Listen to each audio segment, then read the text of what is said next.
Hola, buen día hermanos, Dios te bendiga, Dios te guarde.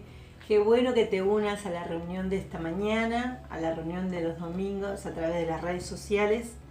Bueno, antes de ir a la palabra de Dios y antes de tener este culto, quería compartirte algunas de las actividades que nuestra iglesia sigue manteniendo.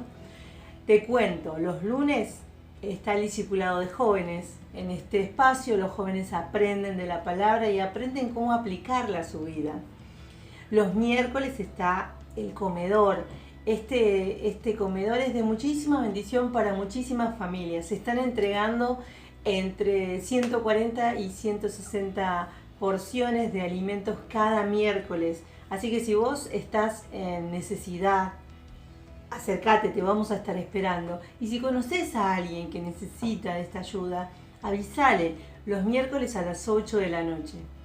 Por otro lado, los viernes está el espacio de Zona Jóvenes, donde los jóvenes se juntan virtualmente también para tener su culto, para compartir de la palabra, para tener alabanza. Estos jóvenes, la verdad, son recreativos. Me encantan los cultos que hacen, así que si todavía no te uniste y sos joven, te invito a que te unas a Zona Jóvenes. Acordate que los sábados a las 3:30 de la tarde se está compartiendo el merendero. De manera virtual se comparte, pero también venite, acercate a la iglesia los sábados a las 3:30 de la tarde y te llevas la merienda para tus chicos. Si vos sos un papá de los chicos que vienen al merendero, venite que te vamos a estar esperando. Y no te olvides de poner Merendando con Jesús, que está en YouTube todos los sábados. Bueno, ahora sí nos vamos a preparar para participar de este culto, para escuchar la palabra de Dios a través del pastor Managó, para poder alabarle. Vamos a tener un tiempo de adoración al Señor. Y acordate, hoy es primer domingo del mes, así que vamos a estar compartiendo la Santa Cena. Yo te pido que prepares los elementos y te prepares a estar en comunión. Bueno, ahora queremos mandarle un abrazo muy fuerte, un abrazo con mucho cariño a la familia Andrade. Que el Señor los bendiga, que el Señor los fortalezca, que el Señor les dé consuelo. Y bueno, todos ahora juntos vamos a participar de este culto para nuestro Dios. Que Dios te bendiga muchísimo. Chao.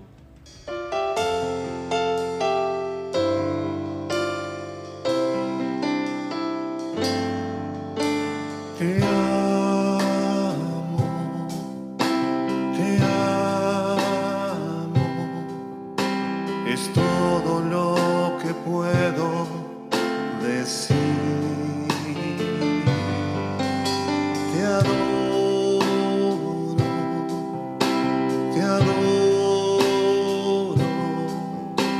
todo mi ser confía en ti.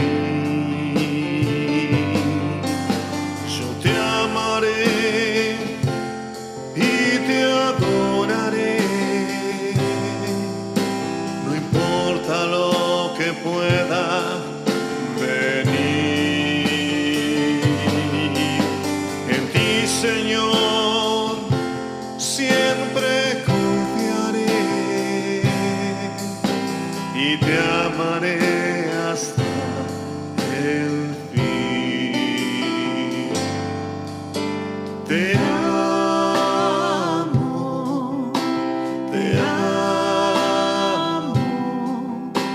es todo lo que puedo decir.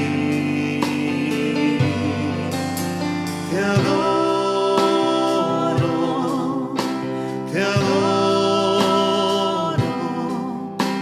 todo mi ser confía en ti. Yo te amaré y te adoraré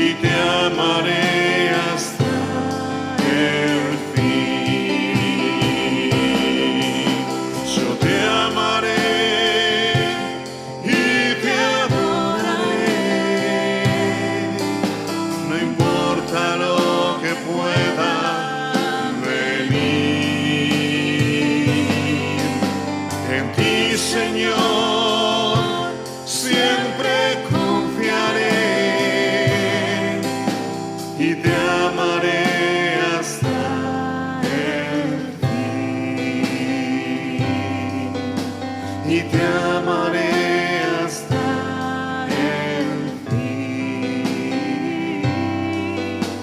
y te amaré hasta el fin.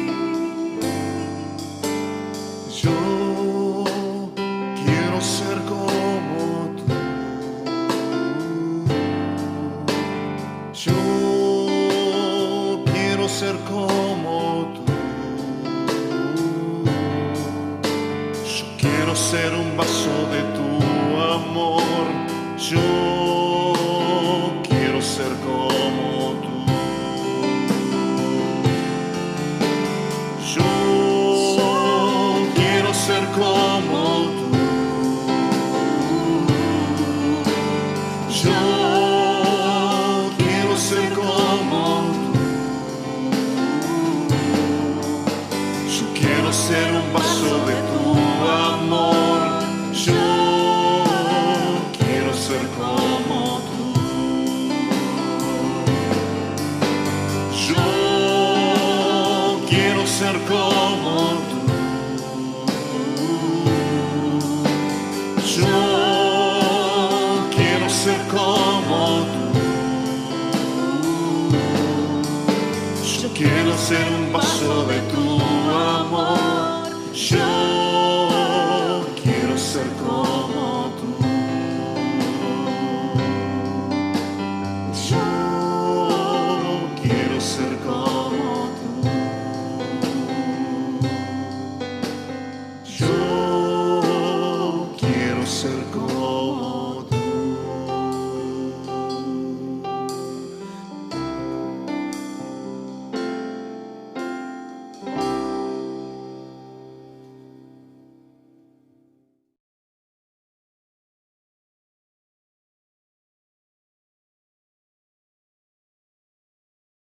Después de haber alabado, adorado a nuestro Dios, vamos ahora a escuchar su palabra. Quiero compartir un texto que se encuentra en Mateo, capítulo 25, versículos 31 al 41. Voy a leerlo desde la Nueva Versión Internacional. Dice así: Cuando el Hijo del Hombre venga en su gloria con todos sus ángeles, se sentará en su trono glorioso. Todas las naciones se reunirán delante de él, y él separará a uno de otros, como separa el pastor las ovejas de las cabras. Pondrá las ovejas a su derecha y las cabras a su izquierda. Entonces dirá el rey a los que estén a su derecha: vengan ustedes, a quienes mi Padre ha bendecido. Reciban su herencia, el reino preparado para ustedes desde la creación del mundo. Porque tuve hambre y ustedes me dieron de comer. Tuve sed y me dieron de beber. Fui forastero y me dieron alojamiento. Necesité ropa y me vistieron. Estuve enfermo y me atendieron. Estuve en la cárcel y me visitaron. Y le contestarán los justos: Señor, ¿cuándo te vimos hambriento y te alimentamos? ¿O sediento y te dimos de beber? ¿Cuándo te vimos como forastero y te dimos alojamiento, o necesitado de ropa y te vestimos? ¿Cuándo te vimos enfermo o en la cárcel y te visitamos? El rey le responderá: les aseguro que todo lo que hicieron por uno de mis hermanos, aún por el más pequeño, lo hicieron por mí. Luego dirá a los que estén a su izquierda: apártense de mí, malditos, al fuego eterno preparado para el diablo y sus ángeles. Hasta aquí la lectura de la palabra del Señor.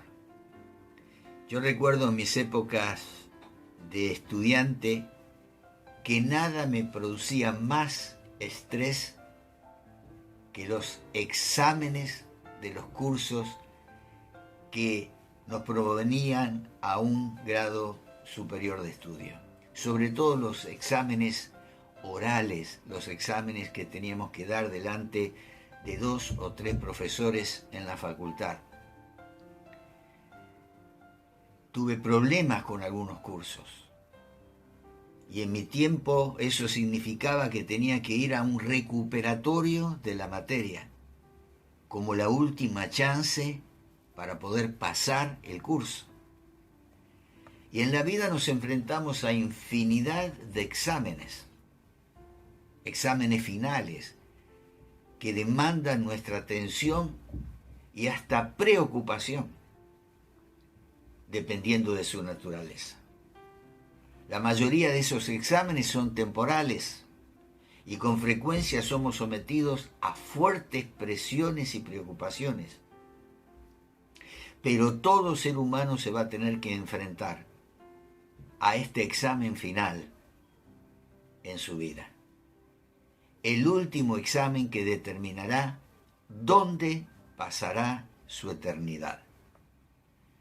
El pasaje que hoy hemos compartido es uno de los más reveladores de la Biblia, porque fue dicho por el mismo Jesucristo cuando estaba cerca de ir a la cruz. Nunca habló con tanta franqueza acerca del destino eterno de las ovejas y de las cabras como lo hizo acá.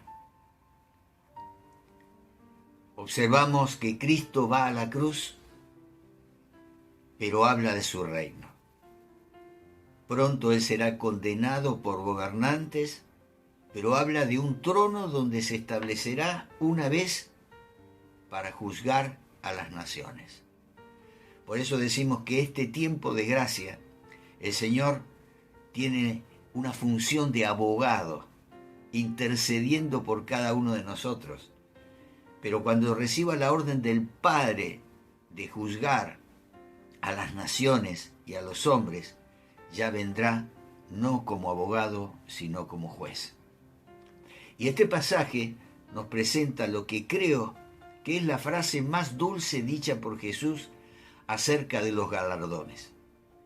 En el versículo 40 dice: les aseguro que todo lo que hicieron por uno de mis hermanos, aún por el más pequeño, lo hicieron por mí. Jesús valora al hombre en los términos de la eternidad. Que si bien es cierto que para algunos el hombre no vale nada, por el juicio de valor que hacemos, para el Señor cada hombre es de sumo valor. Por eso veamos el examen del juicio final a la luz de lo que será la venida de Cristo. ¿Quién es el que viene para dar el examen en aquel día de regreso? Dice allí en el versículo 31, en la primera parte que hemos leído: cuando el Hijo del Hombre venga en su gloria con todos sus ángeles. En su primera venida, Jesús fue examinado por los hombres como un cordero para el sacrificio. Pero ahora en su segunda venida, Él vendrá a examinar a los hombres por sus acciones. Todo lo que hoy sabemos tuvo que ver con un cuándo. Hubo un cuándo al momento de la creación. Hubo un cuándo al momento en que el pecado se introdujo en el mundo. Hubo un cuándo al momento que se profetizó acerca de la primera venida de Cristo. Y habrá también un cuándo que involucra el día del Señor, la intervención de Dios en la historia para poner fin a esta etapa, a todo lo que existe. Y entre estos cuándos, algunos serán conocidos por nosotros, pero ninguno será más importante que aquel cuando el Hijo del Hombre venga en su gloria. Nadie sabe cuándo. No lo podemos marcar en nuestro calendario ni en nuestras agendas. Simplemente se nos dice que Él vendrá. ¿Cómo será su venida? Tampoco lo sabemos. Dice, vendrá con sus santos ángeles, al sonar de las trompetas. Por un lado será en gloria, acompañado de la más imponderable corte de los más poderosos ángeles. La profecía de Isaías nos habla que cuando Él murió no había parecer en Él ni hermosura. Pero cuando Él vuelva otra vez, en su más excelsa e inigualable gloria, vendrá como el Rey de Reyes y Señor de Señores, manifestando toda la gloria que el Padre le dio. Dice en el versículo 31, en la segunda parte, que cuando Él venga, se sentará en su trono glorioso. Observemos ahora este detalle de su venida. Él viene ahora para juzgar y para reinar. Ciertamente al principio vino con la más grande expresión de humildad que se conozca. Nació en una cuna que era un pesebre, lugar donde se coloca la comida para los animales. Aunque Él era rey, no nació en una cuna para reyes. Vivió a lo largo de toda su vida, de los 30 años, humildemente. No se nos dice que tenía mucho dinero para mostrar, aunque era el dueño de todo. Cuando le buscaron, dijo que el Hijo del Hombre no tiene dónde recostar su cabeza. Murió como el peor de los malhechores y aún su tumba fue prestada. Pero ahora vendrá para presentarse en su trono glorioso. Y de Él dice la Biblia que vendrá a juzgar a los vivos y a los muertos. Dice Pablo en 2 Timoteo 4:1. El suyo será el trono de juicio, porque el tiempo de la gracia habrá terminado. Estamos en este tiempo, en el tiempo de la gracia. Pero un día que no sabemos cuándo, ese tiempo culminará y vendrá el día del juicio. También se nos dice que es un trono blanco para destacar su santidad frente al pecado del hombre, y su venida será para dar sentencia. Por lo tanto, como les decía, ya no será Él el abogado, sino el juez. Con este profesor frente a cada uno de nosotros no habrá justificación alguna. Nadie podrá copiarse de otro, porque ese examen tiene que ver con nuestras propias acciones, con lo que hemos hecho con nuestra vida. Será un examen final individual. Y ver a Jesús en su trono de gloria será la alegría de muchos y el terror para otros. ¿Quiénes son los que participarán de este examen? Allí en el versículo 32 y 33 dice: todas las naciones se reunirán delante de Él, y Él separará a unos de otros, como separa el pastor las ovejas de las cabras. Lo primero que nos presenta este pasaje es que nadie escapará a este examen final. Ha habido grandes reuniones en la Organización de las Naciones Unidas y en otros tantos foros, pero en ninguna de las reuniones se han podido reunir a todas las naciones. Además, en las reuniones no siempre se está de acuerdo con todos los temas que se tratan, pero la reunión que las naciones harán alrededor de Jesús será la más completa y la más asistida. No habrá nación, no habrá hombre, mujer, que pueda faltar a ese examen. El texto dice en el versículo 32 que todas las naciones se reunirán delante de Él.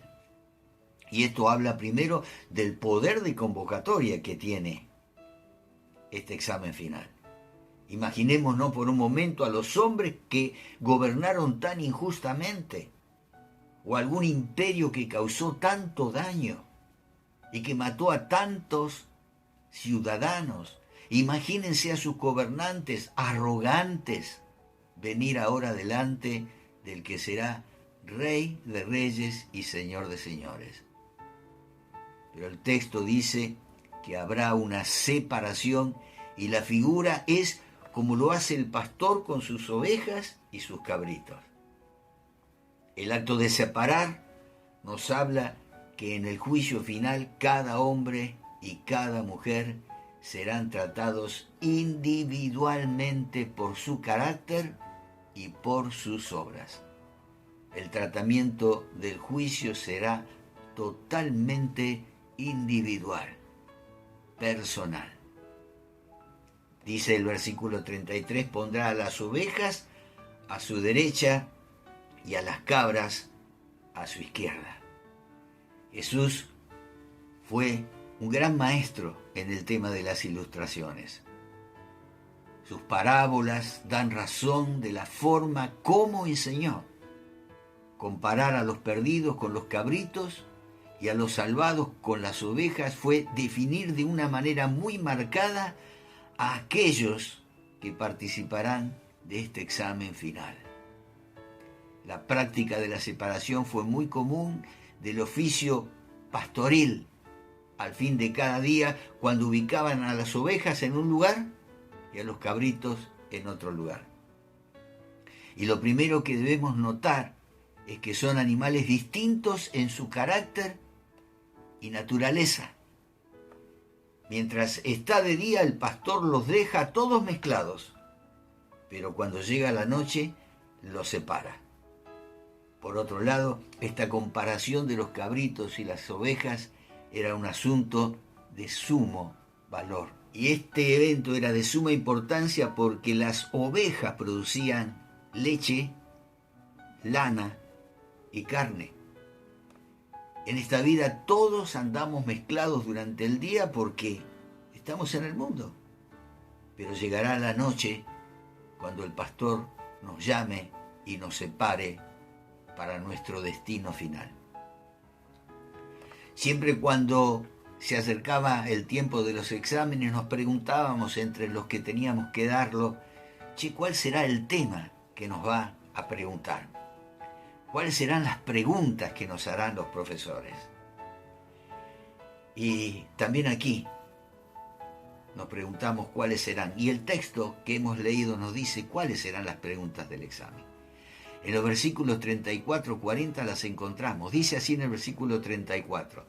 Entonces dirá el rey a los que estén a su derecha: vengan ustedes, a quienes mi Padre ha bendecido, reciban su herencia, el reino preparado para ustedes desde la creación del mundo. Porque tuve hambre y ustedes me dieron de comer. Tuve sed y me dieron de beber.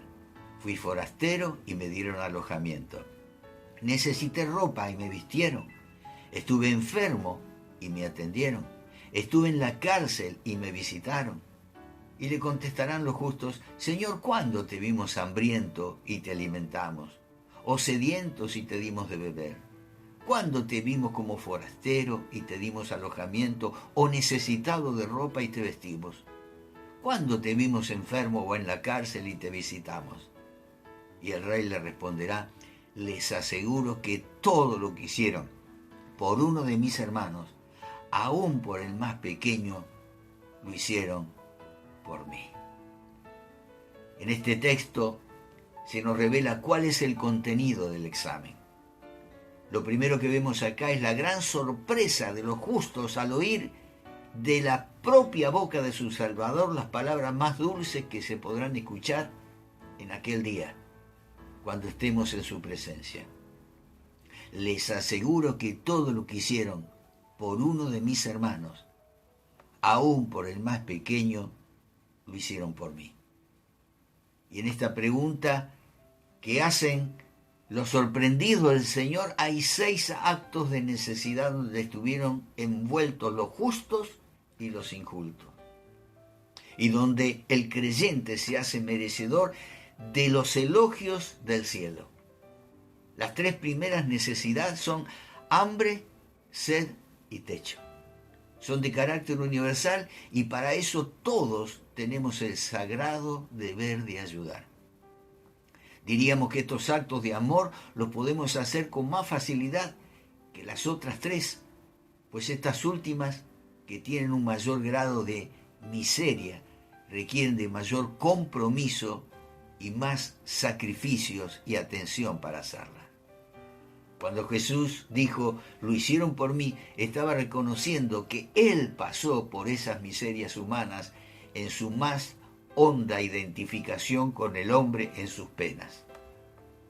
Mis hermanos, dice, ¿cuánto hicieron por mis hermanos? Si en la vida no hacemos esto, tendríamos que revisar si somos verdaderamente hijos de Dios. Por eso doy gracias a Dios por los hermanos que en nuestra iglesia están trabajando en el comedor Pan de Vida, en el reparto de las bolsas de comida en este tiempo, en la visitación a aquellas personas que están enfermas y lo necesitan. Doy gracias a Dios porque es un privilegio poder servir. Y me recuerda este texto. Por lo que hicieron por uno de los más pequeños es como si lo hubieran hecho para mí, dice el Señor. El Señor no te calificará por tu sola asistencia a la iglesia, sino por tus actos de amor hacia sus pequeños. Habrá también una pregunta desalentadora. Los versículos 41 a 45 dice, luego dirá a los que estén a la izquierda, apártense de mí, malditos, al fuego eterno preparado para el diablo y sus ángeles. Porque tuve hambre y ustedes no me dieron nada de comer. Tuve sed y no me dieron nada de beber. Fui forastero y no me dieron alojamiento. Necesité ropa y no me vistieron. Estuve enfermo y en la cárcel y no me atendieron. Ellos también le contestarán, Señor, ¿cuándo te vimos hambriento o sediento? O como forastero o necesitado de ropa o enfermo o en la cárcel y no te ayudamos. Y Él le responderá, les aseguro que todo lo que no hicieron por el más pequeño de mis hermanos, tampoco lo hicieron por mí. Hay tiempo todavía para examinar nuestra vida. Antes de llegar al examen final, hacer un examen continuo y permanente de cómo estamos viviendo. ¿Estamos viviendo egocéntricamente o estamos mirando hacia las necesidades que nos circundan? Sobre todo en estos tiempos en que tantos hermanos están pasando necesidad, donde tantas familias están necesitando, no solamente de comida, sino de palabra de Dios que los aliente, que los fortalezca y que los haga partícipes de la familia divina. Una de las sorpresas de este pasaje que hemos leído es la calificación que Jesús hará de lo que Pablo dijo cuando habló que fuimos creados en Cristo Jesús para buenas obras. ¿Cuáles son las obras que nos identifican? El creyente habla mucho de Efesios 2:8 al referirse a su salvación por gracia. Pero me temo que muy pocos conocen la importancia de Efesios 2:10. Estamos llamados también para buenas obras. Y otra vez al final de la jornada el Señor no tomará en cuenta tanto tu fidelidad como asistente a los cultos, al conocimiento de su palabra, si esto no te llevó a verdaderos actos de amor por los que sufren y tienen necesidad.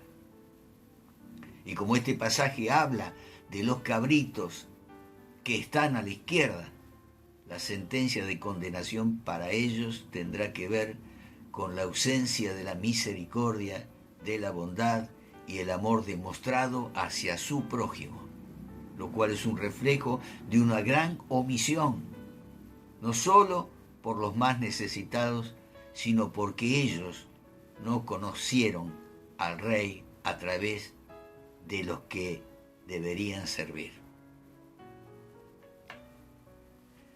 Me gozo de ver que antes de entregar las viandas a las personas, hermanos y hermanas se acercan a la distancia que el protocolo indica y les predican la palabra del Señor. Les dan la oportunidad no solamente de irse a su casa con el estómago lleno y con una bolsa con alimento para la semana, sino con la palabra de Dios, con el alimento sólido y espiritual que les dará vida eterna junto con Él. Me gozo cuando veo a través de los videos que envían a hermanos y hermanas predicando la palabra de Dios a aquellas personas que tanto están necesitando, sobre todo de Dios. Y aquí hay una situación que amerita nuestra más profunda atención y reflexión. La salvación está íntimamente relacionada con la demostración de amor hacia los más necesitados, hacia los que sufren y padecen. La vida que solo se centra en sí mismo desconoce al que lo hizo todo por nosotros. ¿Cuáles serán entonces los resultados del examen? Cuando terminábamos el examen me acuerdo que venía una especie de relajamiento, pero luego venía la expectación el día en que íbamos a recibir las notas, la calificación.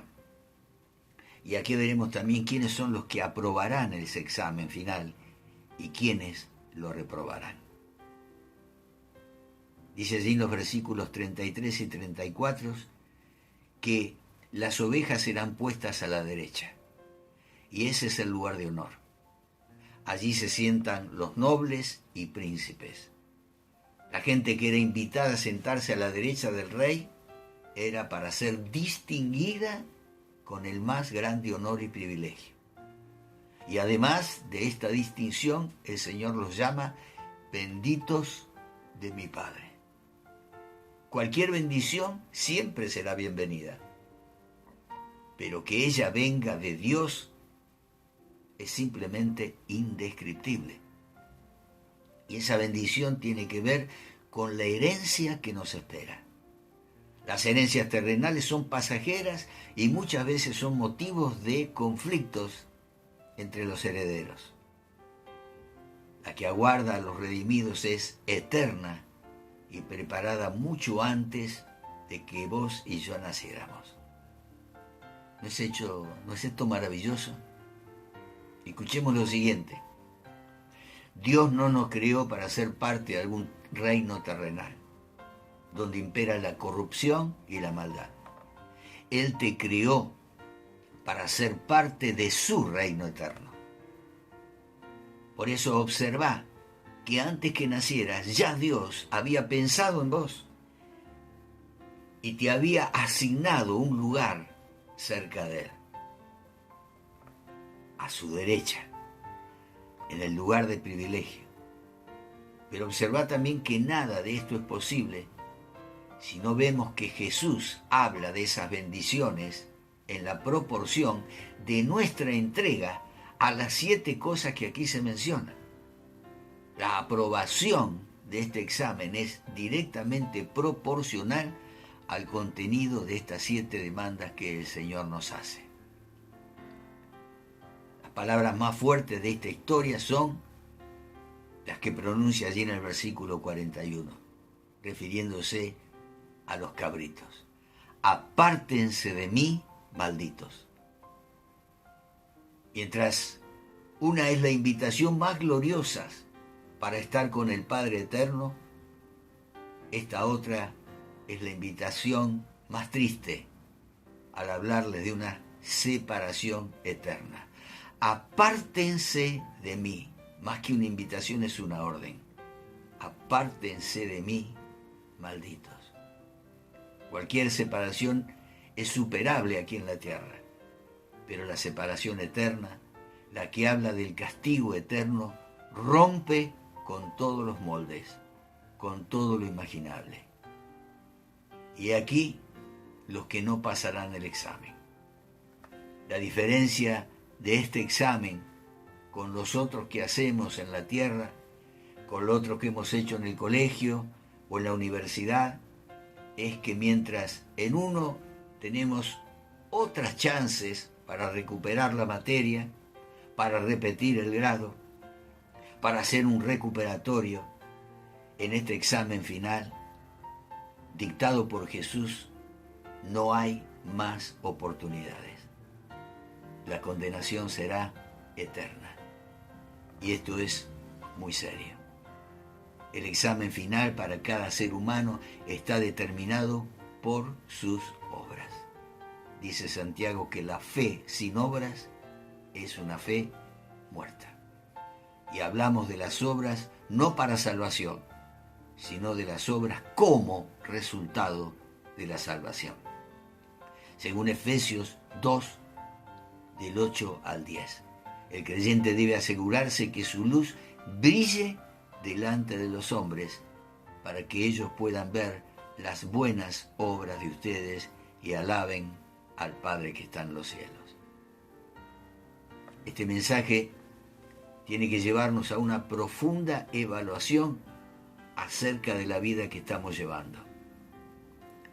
Y hay un poema que leí hace poco tiempo de Sir Francis Drake, titulado Atrévete a ser valiente, que debe tocarnos profundamente, y quiero leértelo.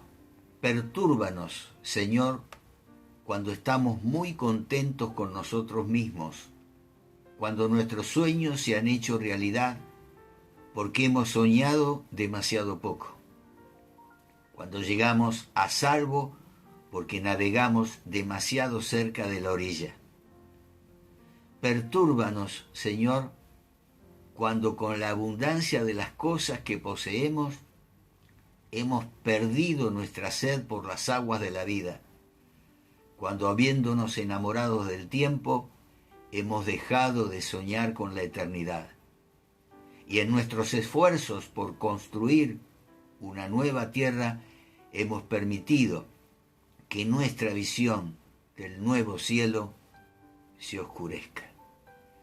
Pertúrbanos, Señor, para atrevernos más audazmente a aventurarnos en mares más amplios, donde las tormentas nos mostrarán tu dominio, donde perdiendo de vista la tierra encontraremos las estrellas. Te pedimos que retrocedas los horizontes de nuestra esperanza y nos muevas hacia el futuro, en fuerza, coraje, esperanza y amor. Yo creo que nuestra vida tiene que ser una vida donde debemos esforzarnos por imitar la vida del Señor Jesucristo, la vida que está relatada en los Evangelios. Un hombre que vivió humildemente, un hombre que se dio por entero, a tal punto que se dio a sí mismo, que se entregó a sí mismo para que el hombre y la mujer, pecador y pecadora, tuvieran la oportunidad a través de la redención por su sangre de ser salvos, de poder pasar este examen final. Y yo espero poder pasarlo. Si bien estoy seguro de mi salvación, estoy esperando un galardón importante, cuando tenga que enfrentarme cara a cara con el Señor y darle cuenta de lo que he hecho mientras estuve en esta vida. Si viví para mí mismo o viví para agradar al Señor y para compartir todas y cada una de las bendiciones que recibí a lo largo de mi vida. Y creo que es un tiempo para que reflexionemos y para que analicemos cómo estamos viviendo. En la persona de cada necesitado, cada necesitada, cada hombre, cada mujer que hoy viven sin esperanza, sin camino, sin metas. Detrás de esa persona está Jesucristo, esperando que vos y yo le tendamos una mano. Y cuando lleguemos a ese examen final, donde no habrá recuperatorio, podamos escuchar de la boca del Señor: bien, buen siervo has sido fiel, sobre lo poco, sobre lo mucho, te pondré. Y seamos puestos a su derecha, a ese lugar de privilegio, para reinar juntamente con Él por toda la eternidad. Yo deseo que así sea para tu vida también. Y si hay alguien que todavía no ha recibido a Jesucristo como su Señor y Salvador, yo te invito ahora, allí donde estés, que cierres tus ojos porque un día, vas a tener que enfrentarte cara a cara con el Señor. Y ese día será tremendo. Será un día de paz para aquellos que lo hemos recibido como Señor y Salvador de nuestras vidas y que hemos tratado a lo largo de nuestra vida de agradarlo y de cambiar todas aquellas cosas que a Él no le agradan. Pero hay de aquellos que se han mantenido firmes en su carácter de carne natural y no han querido cambiar y no han querido acercarse a las propuestas que el Señor nos hace, a la bendición de poder ser de bendición, a que aquella promesa que le fue hecha a Abraham, te bendeciré para que bendigas, también sea el motivo de tu vida, que todas las bendiciones que has recibido del Señor puedas dársela a aquellos que hoy no la tienen. Yo oro hoy por aquellos padres que todavía no han tomado esa decisión y los animo para que en este momento, antes que tus hijos y tus hijas celebremos con el pan y con la copa, recordando esa entrega total que nos ha dado la gracia y la virtud de poder ser ovejas tuyas, que cada uno de los que están escuchando este mensaje tenga la plena seguridad que pasará ese examen final, que se ha preparado en esta vida para aprobar el examen final. Oro, Padre, para que hoy sea día de arrepentimiento y para que cada hombre y mujer que escucha este mensaje se arrepienta de sus pecados y abra su corazón para recibirte como Señor y como Salvador. Y oro y te pido todo esto para que el Espíritu Santo convenza hoy de pecado, de justicia y de juicio. Lo ruego en el nombre que es por sobre todo nombre, en el nombre de Jesucristo de Nazaret. Amén y amén. Y ahora sí, prepara el pan y la copa para que juntos celebremos la cena del Señor. Dios te bendice.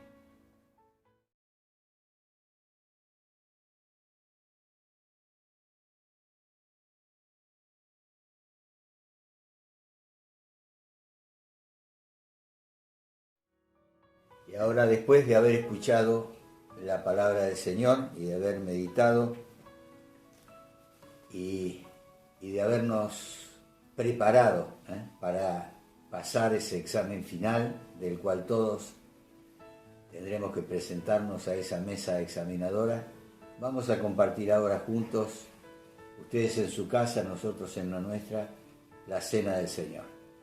El Señor la instituyó en el día de la Pascua. Ese día de la Pascua simbolizaba para los judíos hacer memoria de cuando Jesús los sacó de la esclavitud.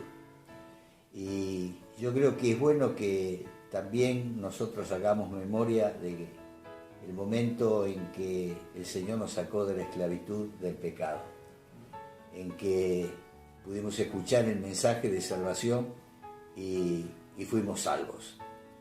Por eso, cada primer domingo, cada tercer martes, en nuestras congregaciones siempre celebramos la Cena del Señor para hacer memoria del sacrificio que Jesucristo, el Cordero de Dios, realizó por cada uno de nosotros, para que no nos olvidemos, porque somos hombres y mujeres de poca memoria, para que tengamos presente que tu salvación, mi salvación, nuestra salvación, costó la vida del Señor Jesucristo.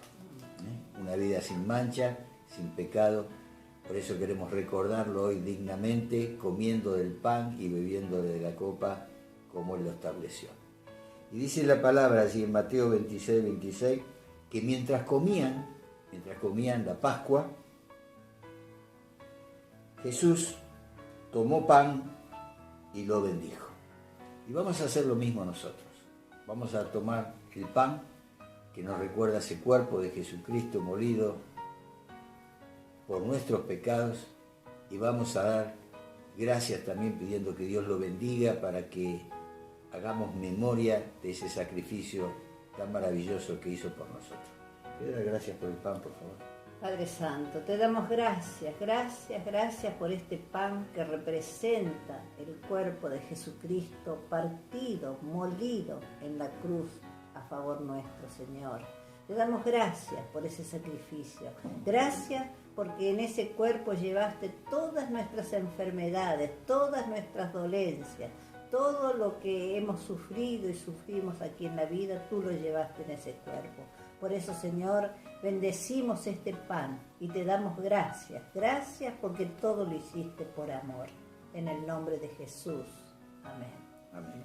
Y dice la palabra que luego de bendecirlo, lo partió y se lo dio a sus discípulos, diciendo: tomen y coman, esto es mi cuerpo. Y hacemos memoria de Jesucristo comiendo el pan. Amén.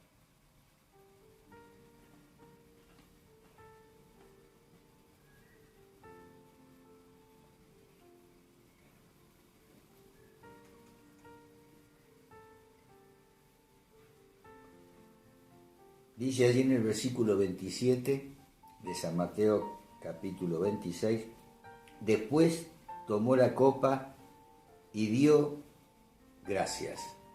Y Señor, también nosotros queremos darte gracias porque esta copa nos recuerda ese pacto que hiciste por nosotros, ese pacto de gracia, para que todo aquel que crea en ti, en el nombre de Jesucristo, sea salvo, para que su nombre esté escrito en el libro de la vida. Gracias por este nuevo pacto que has hecho en tu sangre, al que vamos a recordar en estos momentos bebiendo de la copa. En nombre de Jesús, amén. Amén. Y dice que tomó la copa y dio gracias y se la ofreció diciéndoles: beban de ello todos ustedes. Esto es mi sangre del pacto, que es derramada por muchos para el perdón de pecados. Y bebemos de la copa en memoria del Señor Jesucristo. Amén.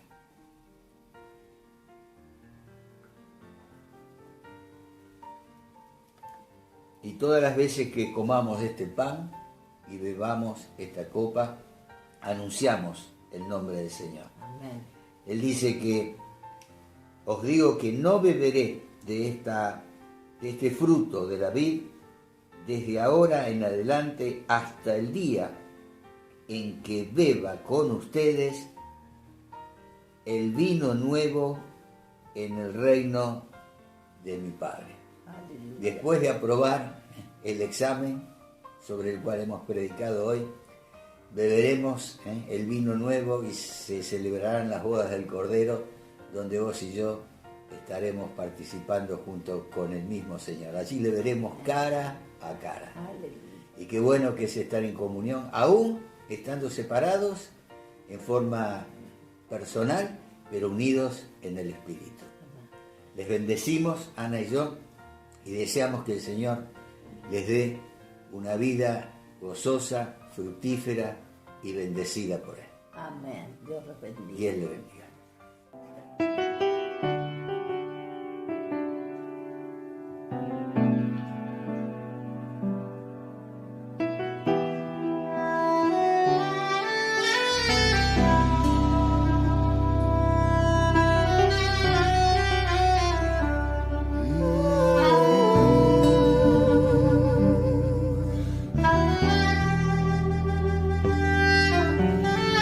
Este es mi deseo,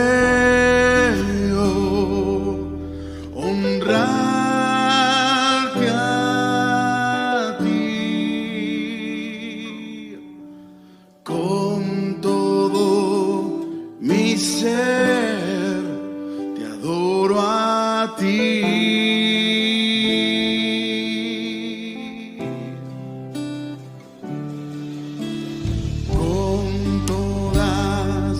Mis fuerzas te alabaré,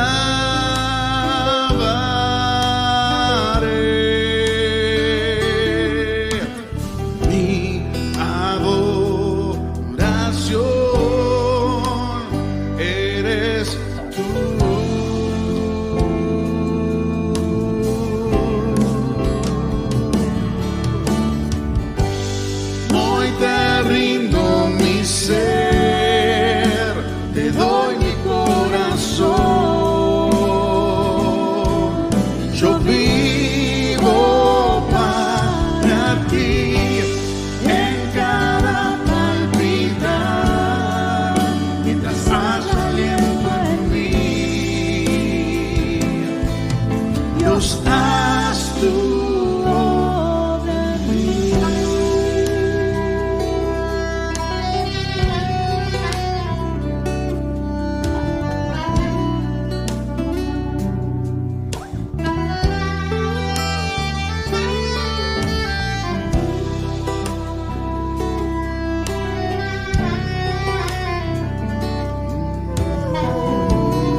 deseo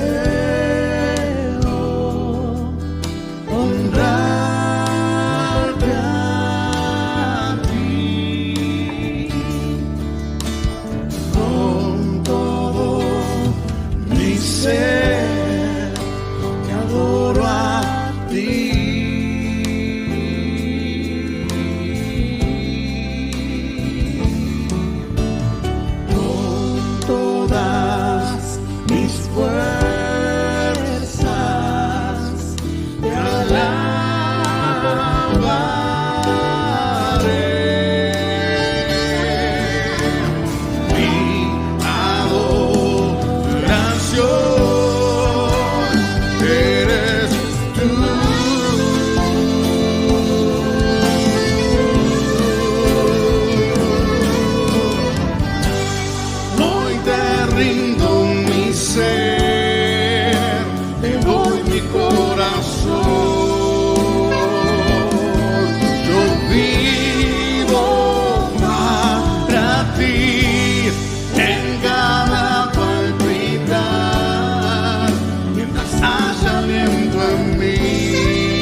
Stop!